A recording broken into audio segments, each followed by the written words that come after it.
नमस्कार. नर्मदे हर. माझी नर्मदा परिक्रमा .blogspot.com या संकेतस्थळाला वाहिलेल्या यूट्यूबच्या या चॅनलवर आपल्या सगळ्यांचं स्वागत आहे. लेखांक 96. गुजरातमधील उत्तर वाहिनी नर्मदा परिक्रमेच्या दक्षिण तटावरील मार्गक्रमणा. श्रीराम नामक त्या तरुण आचार्याच्या हातचा महाप्रसाद घेऊन रामपुरा गाव सोडलं. पुन्हा एकदा किनारा पकडला. इथून काठाने चालण्याचा रस्ता जवळपास अशक्य कोटीतलाच आहे. त्याचं महत्त्वाचं कारण असं की इथे फक्त माती किंवा फक्त दगड नसून मातीत कालवलेले दगड आहेत.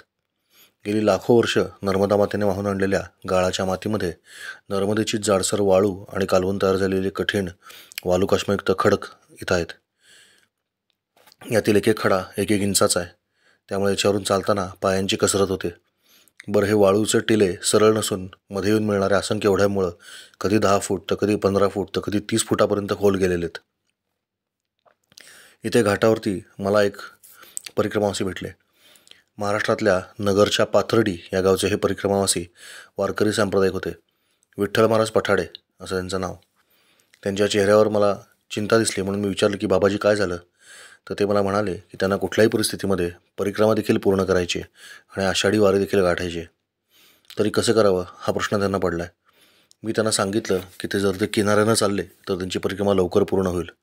परंतु आजपर्यंत ते धोपट मार्गाने चालल्यामुळे त्यांना थोडीशी शंका होती की नक्की कुठला मार्ग पकडावा. मी त्यांना सांगितले की तुम्ही एक दिवस माझ्यासोबत किनाऱ्याने चालून पहा. जर तुम्हाला बरे वाटले तर तसेच पुढे जा, अन्यथा सडक मार्ग आहेच. त्यांनाही ही युक्ती पटली आणि ते माझ्यासोबत चालू लागले. चालतानाचे नियम मी त्यांना समजावून सांगितले की दोघांनी अंतर ठेवून चालायचे आणि गप्पा मारायच्या नाहीत.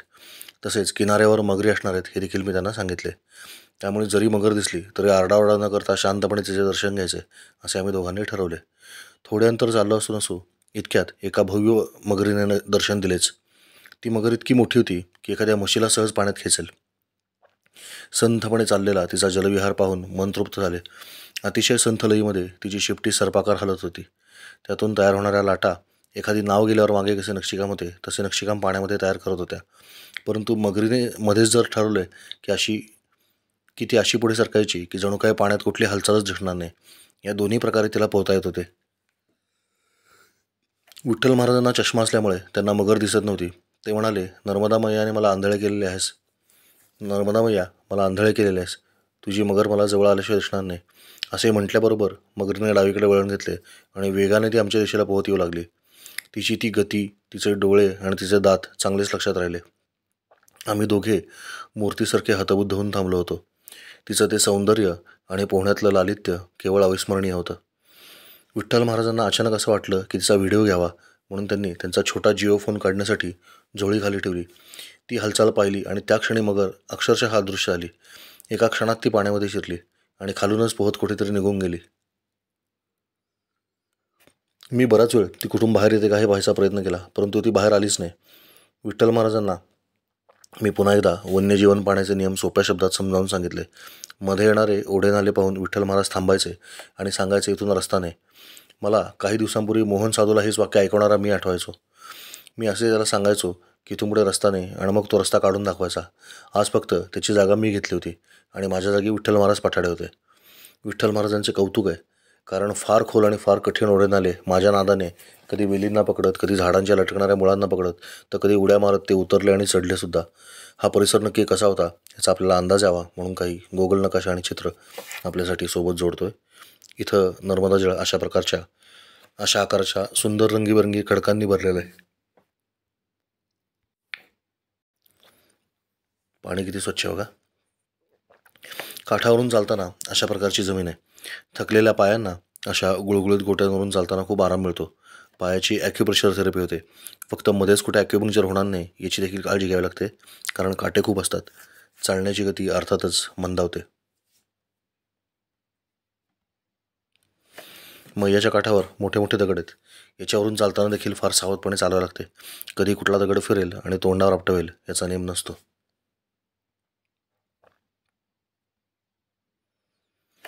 शूलपाणीचे डोंगर मागे सोडून आपण आता बऱ्यापैकी पुढे आलेलो आहोत. हे तुम्हाला चित्र पाहिल्यावर लक्षात येईल. मागे शूलपाणीचे डोंगर दिसत आहेत.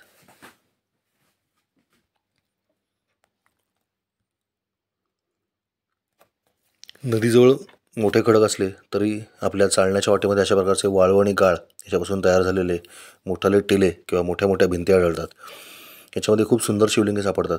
फक्त ती काढणे खूप त्रासाचे असते, कारण ती चुनखडक आणि गाळाच्या मदतीनं पक्की बसलेली असतात. आपण जर बघितलं तर अशी भिंत असते वाळूची.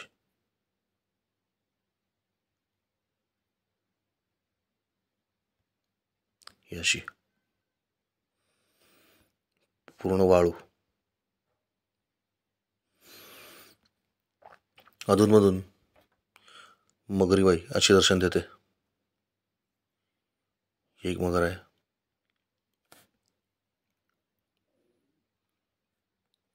हे चित्र खूप वरून काढलंय. प्रत्यक्षामध्ये आम्ही अगदी पाण्याच्या जवळून चालत होतो, त्यामुळं मगर याची अक्षर खूप मोठी दिसायची. माणसाची जराशी जरी चाहू लागली तरी मगर क्षणात अदृश्य होते. तिला अजिबात मानवीय वावर चालत नाही. रामपुरा गावापासून तिलकवाडापर्यंत नर्मदा मैया उत्तर दिशेला वाहते, म्हणून या भागाला उत्तर वाहिनी नर्मदा असं नाव आहे. आणि एवढ्याच भागाची परिक्रमा करणं म्हणजे उत्तर वाहिनी नर्मदा परिक्रमा करणं होय. आज मला या उत्तर वाहिनी परिक्रमेचा दक्षिण तट पार करायचा होता. अर्थात तो दक्षिणेला नाही आहे, पश्चिम दिशेला आहे, पण दक्षिण तटाचा भाग आहे तो.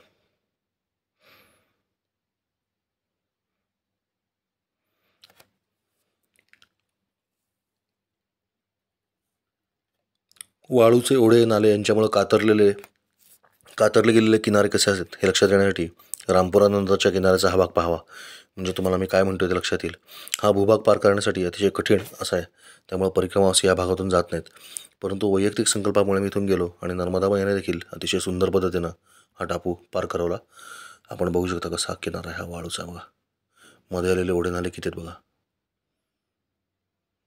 खूप आहेत. बघा अजून थोडं जवळ जाऊन पाहिल्यावर लक्षात येईल की हे ओढे किती खोल आणि कठीण आहेत. परंतु इथला प्रवास अतिशय संस्मरणीय असा ठरला. इथं मानवी वावर शून्य असल्यामुळं मगरींचा चांगला सुळसुळाट होता. हे बघा असे खोल खोल ओढे आहेत. हे ओढे प्रचंड खोल आहेत, तुम्हाला सावलीवरून लक्षात येईल त्यांच्या. पण जाता येतं असं काही नाही. इथे नर्मदा मातेचे पाणी शांत, खोल आणि अतिशय धीरगंभीर भासते. त्यामुळेच मगरींसाठी ही जागा एक नंदनवन आहे. शिवाय आम्ही ज्या बाजूने चालत होतो ती बाजू मैयाने उभी कातरली, त्यामुळे या उभ्या भिंतीमध्ये काही खोल गुहा बनवून तिथं अंडी घालणं मगरींना सोपं जातं. या भागातला उभा किनार कसा आहे बघा, आपल्याला दिसेल. मैयामध्ये सरळ उभी गेलेली भिंत आहे मातीची. असा वालुकाष्माचा उभा किनार असल्यामुळं त्याच्यामध्ये पाण्याच्या सतत आपटण्यामुळे तयार झालेल्या भगदाडात मगरी अंडी घालतात. मला काही केवट लोकांनी पूर्वीच सावध केलं होतं की किनाऱ्याने चालायचं तर अवश्य चाला, फक्त मगरीची अंडी ज्या भागात असतात तिथे तिच्या फार जवळ जाऊ नका, कारण तुम्हाला अंडी दिसत नसतात. ती तुमच्या खालून कुठून तरी गुहेमध्ये घातलेली असतात. परंतु मगरीला मात्र त्या अंड्यांची काळजी असल्यामुळे ती अंड्यांच्या संरक्षणासाठी तुमच्यावरती हल्ला करू शकते. मगरीच्या जबड्याची ताकद ही पृथ्वीवरील कुठल्याही जीवाच्या चावण्यापेक्षा कितीतरी पटींनी जास्त आहे, हे आता सिद्ध झालेलं आहे. शिवाय भक्ष्य पकडल्यावर त्याला मगर जो एक डेथ रोल देते तो सहन करण्याची शक्ती मानवी शरीरामध्ये अजिबातच नाही. त्यामुळे तिच्या जबड्यात आपण जाण्यापेक्षा शांतपणे पुढे निघून गेलेले कधीही चांगले. इथे पांढरंग पठाडे ठकले होते म्हणून काही काळ एका झाडाच्या सावलीत जाऊन बसले. मी मयाच्या काठावर उन्हामध्येच एका वालुकाष्माच्या टोकावर येऊन बसलो. नर्मदा मातेचे रोपडे अनिमिष नेत्रांनी मी पाहत होतो. इतक्यात मला नर्मदा मातेमध्ये काहीतरी आश्चर्यकारक दिसले. माझ्या डोळ्यांवर विश्वास बसत नव्हता, म्हणून डोळे चोळून चोळून मी पुन्हा ते दृश्य पाहायचा प्रयत्न केला. मला जे दृश्य दिसत होते ते बरोबर होते. मगर शक्यतो पाण्यामध्ये जेव्हा पोहते तेव्हा पुढे सरकण्यासाठी शेपटीचा वापर करते. तिच्या एकूण शरीरामध्ये शेपटीची लांबी खूप जास्त असते आणि शेपटीच्या टोकापर्यंत तिचे चांगले नियंत्रण असल्यामुळे अतिशय सुंदर अशी सर्पिलाकृती हालचाल करत ती मंदपणे पुढे सरकत असते. त्यामुळे तिला एक विशिष्ट लय आणि गती प्राप्त झालेली असते. इथे मात्र मला एक अतिशय प्रचंड धूळ असलेली मगर दिसली, जिची अर्धीच शेपटी होती. अर्ध्याहून अधिक शेपटी तुटलेली असल्यामुळं हिला शेपटी हलवत पोहता येत नव्हते. त्यामुळे ती वेगाने शेपटीचे उरलेले टोक हलवत पुढे चालली होती. एका शेपूट तुटलेल्या मगरीचं प्रातिनिधिक चित्र मी इथं टाकलंय. अशीच साधारण तिची शेपटी होती बरोबर. शेपूट नसल्यामुळं हिला पुढे जाण्यासाठी अधिक कष्ट करावे लागत होते. तसेच तिच्या शरीराचा एकंदरीत तोल ढळल्यासारखा वाटत होता. मला सुरुवातीला वाटलं की मला भास होतोय, परंतु नंतर ती मगर माझ्या इतकी जवळ आली की मला स्पष्टपणे दिसलं की तिला अर्धी शेपूट नाही मगर माझ्याजवळ येऊ शकली कारण तिला मी बसलो हेच माहिती नव्हतं. तिला जर मी दिसलो असतो तर ती जवळ आली नसती. शेपूट तुटलेल्या पाली आपण पाहिल्या असतील, अगदी तशीच ही मगर होती. फक्त आकार फार मोठा, एखाद्या म्हशीसारखा होता. आश्चर्यकारक असं ते दृश्य हृदयामध्ये साठवत पुढे निघालो. पठाडे महाराजांना मी हा अनुभव सांगितला तर त्यांना तो माझा भ्रम आहे असं वाटलं. पुढे मांगरोल गावाच्या घाटावर काही केवट लोक गप्पा मारत बसले होते. त्यांना भेटून मी मला दिसलेल्या मगरीविषयी सांगितलं. ते सर्वजण एकमेकांची तोंडे पाहू लागले, कारण इथे अशी मगर आहे हे या केवट लोकांनाच माहिती होते. परंतु ते त्यांच्यातीलच एकाला हे खोटे वाटायचे, कारण त्याला आजवरती मगर कधीच दिसली नव्हती. मी त्यांच्याशी कुठलाही संबंध नसताना आलेला अनोळखी व्यक्ती असल्यामुळं मी सांगितल्यावर त्याचा विश्वास बसला. केवट मला सांगू लागले की त्या मगरीची कथा फार भयानक आहे. आम्हाला दगडावर बसून त्यांनी 3 दगडांची चूल मांडून चहा करायला सुरुवात केली. चहाचे सामान सर्वच नावाडी आपापल्या नावेमध्ये ठेवत असतात. चहा करता करता एक केवट त्या मगरीची कथा सांगू लागला. आम्ही सर्वजण कानात प्राण आणून ती कथा ऐकू लागलो. वो पूछ कठा मगरमच्छ बड़ा खतरनाक है बापू. उसके कारनामे आप नहीं जानते. सबसे बड़ा शैतान है वह. पूरी की पूरी गाय, पूरी की पूरी भैंसियाँ खींच के ले जावे वह पानी में. बछड़ा देखेगा भी नहीं. उसको सिर्फ बड़ा जानवरी चाहिए. काळ्या चहाचे झुरके घेत आम्ही ऐकू लागलो. उसकी और एक गंदी आदत थी दादाजी. यहाँ हर गांव का शमशान मैया किनारे होता है. अब यह क्या करेगा, जब भी कोई चीता जल रही हो तो वहाँ पानी में घात लगाकर बैठेगा, और जैसे ही सारे आदमी चले जाए जोरदार झपट्टा मारकर किनारे पर आ जाएगा. उसकी पूंछ में बहुत बड़ी ताकत होती है. पूंछ के एक ही झटके से पूरी चिता गिरा देगा और शव लेकर पानी में चला जाएगा और ठंडा करके फिर आराम से बैठकर खाएगा. नर्मदे मैयाच्या किनारी जळणाऱ्या एका चितेचं प्रातिनिधिक चित्र. अशा चिता खूप पाहिल्या. हा प्रकार माझ्यासाठी नवीनच होता. यापूर्वी सातारा शहरातल्या माहुली या गावामध्ये असलेल्या स्मशानभूमीतली कुत्री असं करताना मी स्वतः पाहिलं होतं. कृष्णा नदीमध्ये शरीर ओलं करून ही कुत्री वेगानं पळत यायची आणि चितेमध्ये घुसायची. जळणाऱ्या प्रेताचा जो कुठला भाग तोंडाला लागेल तो तोडून पुन्हा पळून जायची. हे मी स्वतः माझ्या डोळ्यांनी घडताना पाहिलेलं आहे. त्यांच्या अशा पद्धतीने घुसण्यामुळे चिता कशी ढासळते हे देखील मी अनुभवलं. परंतु मगर देखील असं करते हे मला माहीत नव्हतं. लेकिन पूछ का क्या हुआ फिर, मी विचारले. बताते हैं दद्दा, सब कुछ बताते हैं. विडीचा एक झुरका घेत नर्मदा मातेच्या किनाऱ्याकडे एका विशिष्ट जागेकडे बोट करत केवट सांगू लागला. वह दूर आपको शमशान दिख रहा है. बस वही शमशान था. एक बड़ी सी चिता जल रही थी और अपना यह मगरमच्छ वहाँ चला गया. लोग मगरमच्छ के डर से छुप जाते थे. यहाँ बहुत लोगों की जान मगरमच्छ ले चुके हैं. आज भी मगरमच्छ हर साल 2-4 लोग आराम से खींच कर ले जाता है. छुपे हुए हमारे गांव के लोगों ने जो देखा वो बता रहे हैं. अपना यह बड़ा सा मगरमच्छ आया और मस्त स्टाइल में पूंछ घुमाकर चिता पर फटकार लगा डाला. चिता धड़ाधड़ गिर गई. अब हुआ यह कि मगरमच्छ वहाँ से भाग नहीं पाया, क्योंकि सारी चिता उसके पूंछ पर ही गिर गई और उसमें बड़े से 1-2 लकड़े थे. ये बेचारा उसके नीचे दब गया और उसकी पूरी पूंछ जो बुरी तरह से जल गई. ये जितना हिलने की कोशिश करता उतनी लकड़ियाँ और उस पर गिर जाती. इस हादसे में बेचारी की आधी पूंछ कट गई और कैसे भी करके जान बचाकर कटी हुई आधी पूंछ वहीं पर छोड़कर बेचारा पानी में भाग गया. तब से ऐसे ही अधकटा पूंछ लेकर घूम रहा है. नुसता प्रसंग ऐकूनच अंगावर काटा येत होता. प्रत्यक्षामध्ये ते पाहणारे लोक किती घाबरले असतील पहा. अब छिपकली की पूंछ कटती है तो उसको नहीं आती है, पर मगरमच्छ को नहीं आती. तब से यह बेचारा ऐसे ही घूम रहा है. अब पूंछ कटने से इसकी तैरने की गति कम हो गई, इसलिए ये जब भी हमला करता है तो बहुत ज़ोर से करता है. पहले से ज़्यादा खूंखार, पहले से ज़्यादा खतरनाक हो गया है. स्वाभाविकच होते. नैसर्गिकरित्या शिकारीसाठी लागणारे अवयवच नष्ट झाल्यामुळे या मगरीला शिकार मिळवण्यासाठी थोडेसे अधिक कष्ट करावे लागणे स्वाभाविक होते. त्यामुळे तिच्यात एक स्वाभाविक आक्रमकपणा वाढला होता. निसर्गाचा हा चमत्कार पाहून मौज वाटली. आद्य शंकराचार्य म्हणतात त्याप्रमाणे मगरींचे देखील नर्मदा मैया कल्याण करते. आम्ही पुढे निघालो, परंतु ही पुचकटी मगर मात्र लक्षात राहिली. इथे काठावर ओळीने अनेक महादेवाची पुरातन मंदिरं आहेत. त्या सर्वांचे दर्शन करत मार्गक्रमणा केली. धनेश्वर, मंगलेश्वर, कामनाथेश्वर, धनदेश्वर, लुंकेश्वर अशा महादेवांची दर्शने घेतली. आपणही दर्शन घ्यावे. हे आहेत श्री धनेश्वर महादेव. महादेवाचा धनेश्वर महादेव मंदिराचा परिसर आपण बघतोय. महंत जानकीदास बापू म्हणून एक संत इथली व्यवस्था बघतात. त्यांचे डोळे खूप तेजस्वी आहेत.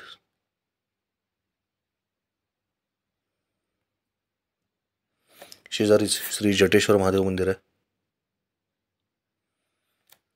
इथं खूप सुंदर अशी पूजा करतात. इथं बघा ओम केला आहे सजावटीमध्ये. महादेवाची पूजा खूप सुंदर करतात लोक. यानंतर या गावाला ज्या गावामध्ये मगर पाहिले आपण त्याचं नाव मांगरोल पडलं आहे. ते ज्याच्यावरून पडलं ते मंगळेश्वर महादेवाचं मंदिर मैयाकाठी आहे. यानंतर नानी मांगरोल गावातल्या कामनाथाचं मंदिर डावीकडे वरती दिसू लागतं. सगळ्या मनोकामना पूर्ण करणारा म्हणून हा कामनाथेश्वर आहे. कामनाथेश्वर महादेवाचं मंदिर सुंदर असं मंदिर खूप दुरून दिसतं. समोरच्या तटावरून पण दिसतं. समोरच्या तटावरून हे असं दिसतं मंदिर. परंतु एक ताजा कलम आहे इथं. आपल्या एका वाचकांनी खालील कमेंटमध्ये कळवल्याप्रमाणे गेल्या वर्षी आलेल्या महापुरामध्ये कामनाथेश्वराचं संपूर्ण मंदिरच पूर्णपणे वाहून गेलेलं आहे. ग्रामस्थांनी खूप शोध घेऊनसुद्धा ते शिवलिंग, त्यांचा नंदी आणि कुठलाही भाग पुन्हा सापडलेला नाही. मला या शिवलिंगाचं दर्शन लाभलं ही नर्मदा मातेची कृपाच आहे. आम्ही चाललो तो वाळूचा किनारा कसा होता पहा. हीच ती स्मशानभूमी जिकडं मगरीने आपलं शेपूट जाळून घेतलं. काठावरून जाण्याचा मार्ग किती वालुकामय आहे हे आपल्याला या चित्रावरून लक्षात येईल. प्रचंड दगडगोटे आहेत पायाखाली. समोरून बघितलं तर तो वालुकष्ममय किनारा असा दिसतो. आता तुम्हाला इथं काठावरून चालण्याची काठिण्य पातळी किती ते लक्षात येईल.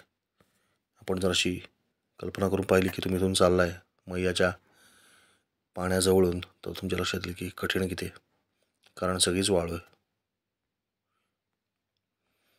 उत्तर वाहिनी परिक्रमा करणाऱ्या लोकांसाठी मात्र गावातूनच एक वेगळा मार्ग केलेला आहे. अगदी थोड्या काळासाठी ते काठावरून चालतात. त्या मार्गावरती प्रचंड प्रमाणात कचरा केला जातो. हे थांबलं पाहिजे. म्हणजे आपण परिक्रमा अवश्य करावी, परंतु कचरा कशासाठी करावा. आपल्याजवळची एकही वस्तू नर्मदे काठी पडू नये याची काळजी प्रत्येकानं घेतली तर ही वेळ येणारच नाही. आजकाल उत्तर वाहिनी परिक्रमेला एखाद्या जत्रेचं स्वरूप आलेलं असून कधीकधी दिवसाला 1-1 लाख लोक ही परिक्रमा करतायत. चहाचे कप, प्लास्टिकच्या पात्रावळ्या, द्रोण, बिस्किटचे पुडे, चॉकलेटची वेष्टने, उदबत्तीच्या पिशव्या इत्यादी प्लास्टिकचा कचरा मोठ्या प्रमाणात नर्मदा मैयाकाठी टाकला जातो. हे दृश्य हृदय हेलावणारं असतं. तरी आजकाल अनेक स्वयंसेवी संस्था उत्तर वाहिनी परिक्रमा झाल्यावर किंवा परिक्रमेच्या दरम्यान कचरा गोळा करण्याचं महत्त्वाचं काम करताना दिसतात. परंतु कचरा टाकणारे हातच नसतील तर कचरा गोळा करणाऱ्या हातांची सुद्धा गरज लागणार नाही. हे साधं गणित आपल्याला लक्षात आलं पाहिजे. उत्तर वाहिनी परिक्रमा झाल्यावर जमा न केलेला कचरा गोळा करणारा एक स्वयंसेवक आपण इथं बघतोय. हा कचरा इतक्या मोठ्या प्रमाणात गोळा करावा लागतो की आपण त्याची कल्पना सुद्धा करू शकणार नाही. अशा प्रकारची कृती केल्यानं नर्मदा मैया कधीच प्रसन्न होणार नाही हे भक्तांनी कायम लक्षात ठेवावं. कचरा प्रमाणाबाहेर गेला की अखेरीस तो जाळून नष्ट करावा लागतो. हे अजूनच घातक आहे. ही सगळी चित्र उत्तर वाहिनी परिक्रमेच्या मार्गातलीच आहेत. उत्तर वाहिनी परिक्रमा या विषयावर थोडंसं मनापासून बोलावंसं वाटतंय. परिक्रमा म्हणजे च्या भोवती फिरणे. उत्तर वाहिनी नर्मदा मातेच्या भोवती फिरणे म्हणजे उत्तर वाहिनी परिक्रमा. या मार्गावरती फिरताना एकट्याने संकल्पपूर्वक शक्यतोवर अनवाणी पायाने परिसरातील सर्व मंदिरांची दर्शनं घेत तिथे आपली वैयक्तिक उपासना साधना करीत अयाचित वृत्तीने नर्मदा मातेचे नामस्मरण चिंतन दर्शन करीत काठाकाठाने पायी चालणे म्हणजे उत्तर वाहिनी परिक्रमा करणे. जरी ही परंपरा अतिशय पुरातन असली तरी देखील स्थानिक लोकांशी बोलल्यावर असं लक्षात आलं की या परिक्रमेचा प्रचार प्रसार गेल्या 10 वर्षात मोठ्या प्रमाणात झालेला आहे. तत्पूर्वी केवळ इथे पंचक्रोशीमध्ये अर्थात आसपास राहणाऱ्या गावातले लोकच ही परिक्रमा करायचे. माझी आजी सांगायची की मंदिरामध्ये नेहमी 3 प्रकारचे लोक येतात: हौशे, नवशे आणि गवसे. हौशे म्हणजे ज्यांना देवदर्शनाची हौस आहे असे लोक. दुसरा प्रकार आहे की ज्यांना नवस सायस बोलून ते फेडण्यासाठी येणारे भक्त लोक. आणि तिसरा प्रकार आहे तो अशा लोकांचा की जे तिथं आपल्याला काही गवसतं का अर्थात काही सापडतं का मिळतं का या लोभापायी आलेले स्वार्थी लोक असतात. उदाहरणार्थ चप्पल चोर. नर्मदा खंडामध्ये देखील असे तिन्ही प्रकारचे लोक आपल्याला आढळतात. मनोभावे नर्मदा मातेची अनुभूती यावी, स्वतःचा शोध घ्यावा या कारणासाठी परिक्रमा करणारे काही परिक्रमावासी असतात. काही लोकांनी एखादं व्रत स्वीकारलेलं असतं किंवा काहीतरी नवस बोललेला असतो, तो फेडण्यासाठी ते परिक्रमा करत असतात. तर तिसरा अत्यंत बेकार प्रकार अशा लोकांचा आहे की ज्यांना परिक्रमेशी काही देणं घेणं नसतं, परंतु परिक्रमेपासून मिळणारे लाभ मात्र हवे असतात. असे लोक संपूर्ण परिक्रमा करण्याच्या भानगडीत न पडता त्यांना सापडलेला अतिशय सोपा आणि सुलभ उपाय म्हणजे उत्तर वाहिनी परिक्रमा हा आहे. अर्थात हे सरसकट विधान नसून ही मुख्यत्वे करून स्थानिक लोकांबद्दल बोलतोय की ही परिक्रमा मोठ्या संख्येनं ते करताना आपल्याला दिसतात.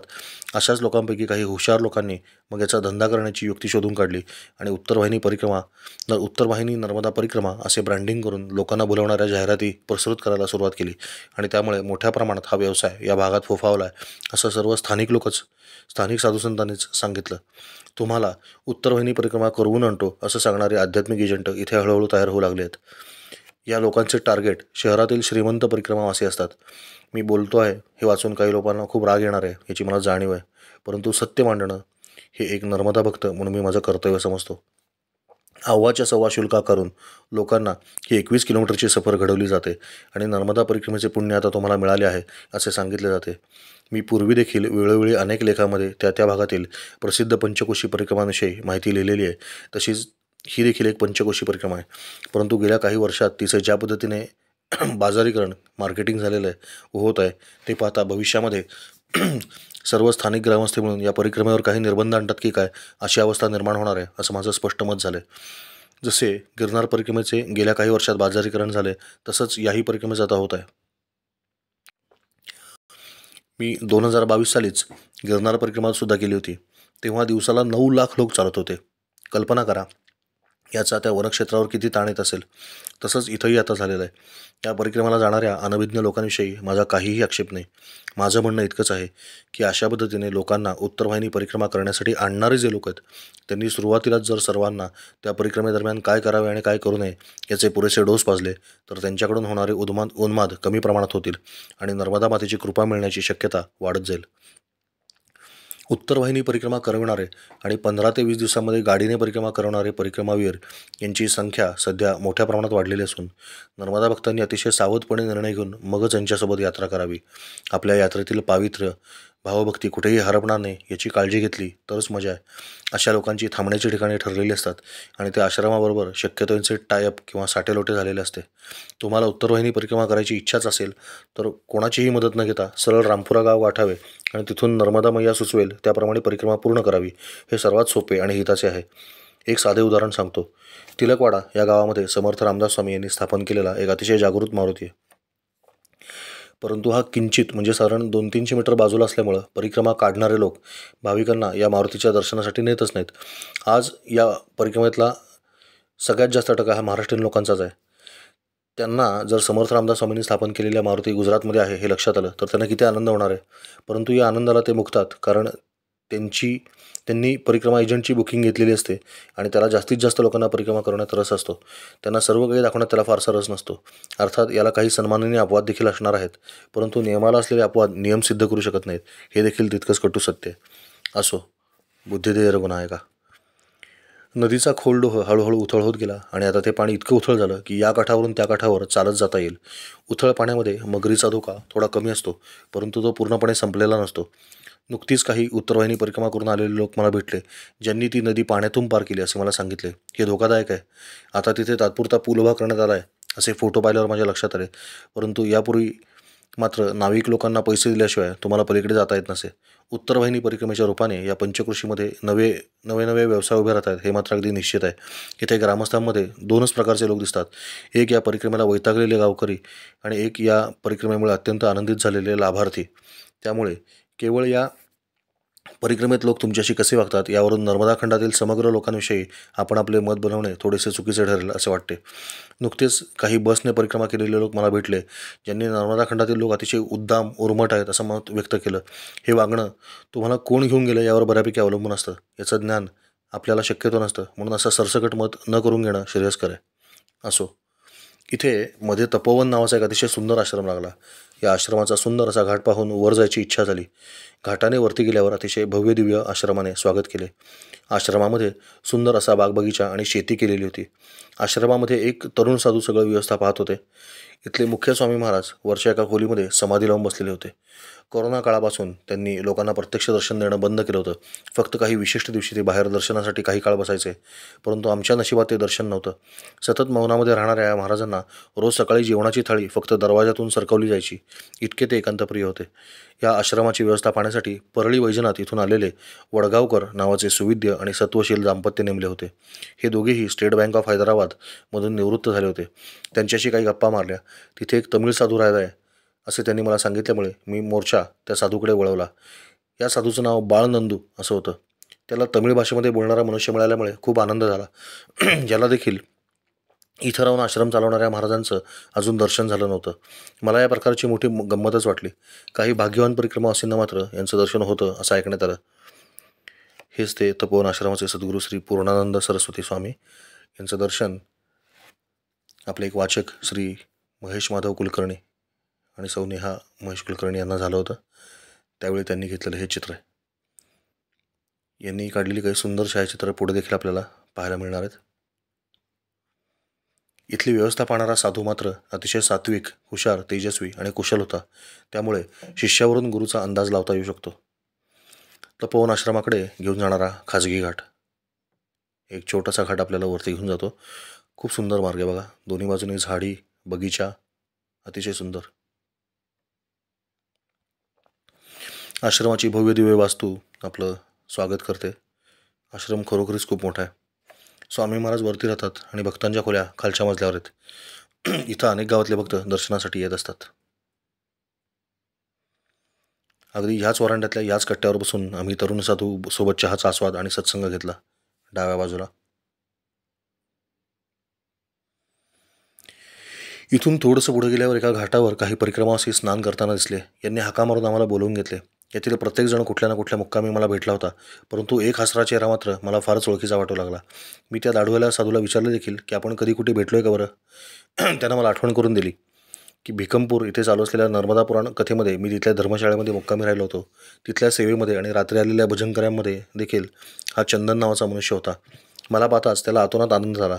आमची काही वेळ परिक्रमा या विषयावर चर्चा झाली होती आणि आता त्याने खरोखरच स्वतः नर्मदा परिक्रमा उचलली होती. हा मला आश्रमामध्ये राहण्यासाठी आग्रह करू लागला. परंतु अजून थोडासा दिवस शिल्लक असल्यामुळे पुढे चालायचं मी ठरवलं होतं. तसेही हे आंघोळ करणारे सर्व परिक्रमावासी इथे मुक्कामी होते, म्हणजे सगळा सावळा गोंधळच असणार होता. परंतु हा आश्रम खूप चांगला आहे असं नंतर मला कळालं. इथं पारेचं शिवलिंगसुद्धा होतं. हाच तो स्नानाचा घाट जिथं परिक्रमावासी स्नान करत होते. आणि स्नानघाटाकडून आश्रमाकडे घेऊन जाणारा सुंदर असा हा पायवाटेचा रस्ता बघा, किती छान आहे. झाडांची कमान. स्वामी रामानंद संत आश्रम गोवार अशा आश्रमाचं नाव आहे. गोवार गाव आहे. इथून पुढे सगळा असाच किनारा होता. प्रत्यक्षात इथली पाणी पातळी नैसर्गिकरित्या कमी झालेली नसून सरदार सरोवर धरणामुळे इथला जलस्तर एकदम खाली गेलेला आहे. तिथं पाणी अडवलं नसतं तर इथं पाणी पातळी याहून किमान 10-20 फूट तरी अधिक राहिली असती. सरदार सरोवर धरणामध्ये सगळं पाणी अडवल्यामुळं इथली पाण्याची पातळी आपोआपच उतरलेली आहे. त्यामुळंच इथं सुंदर अशी शिवलिंग आपल्याला सापडतात. फक्त तुमची नजर शोधक हवी आणि शिवलिंग शोधताना नर्मदा मैयाच्या या वाहनाकडे देखील आपलं लक्ष हवं, कारण कुठल्याही क्षणी मगरी आपल्या जवळ येऊ शकतात. एखाद्या दगडासारखी दिसणारी मगर असते, जवळ गेल्यावर कळतं किती मगर होती. अशा रीतीनं काठावर विसावलेल्या अजून 3 मगरी त्याच दिवशी आम्ही पाहिल्या.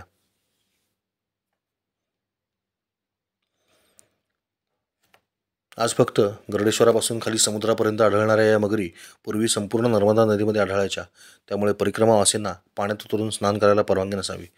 काठावर बसून स्नान करण्याचा हेतू हाही एक असावा असं वाटतं. तरी देखील पर्यटक कुठलाही विचार न करता नर्मदा मैयामध्ये खोलपर्यंत जातात. हे चुकीचं आहे असं वाटतं. ज्याप्रमाणे पुणे जिल्ह्यामध्ये अलीकडे बिबट्या आणि मानव यांच्यातला संघर्ष नित्याचा झालेला आहे, अगदी त्याच पद्धतीनं या परिसरात मगर आणि मनुष्य यांच्यातला संघर्ष सर्वज्ञात आहे, सर्वव्यापी आहे आणि जुना आहे. समोर दिसणारे तिलकवाडा नगर पाहत या उत्तरवाहिनी किनाऱ्याचा निरोप घेतला आणि मैयासह डावीकडे वळलो. पठाडे महाराज वाळूचा किनारा आला की अतिशय डावीकडून चालायचे, जेणेकरून वाळूला स्पर्श होऊ नये.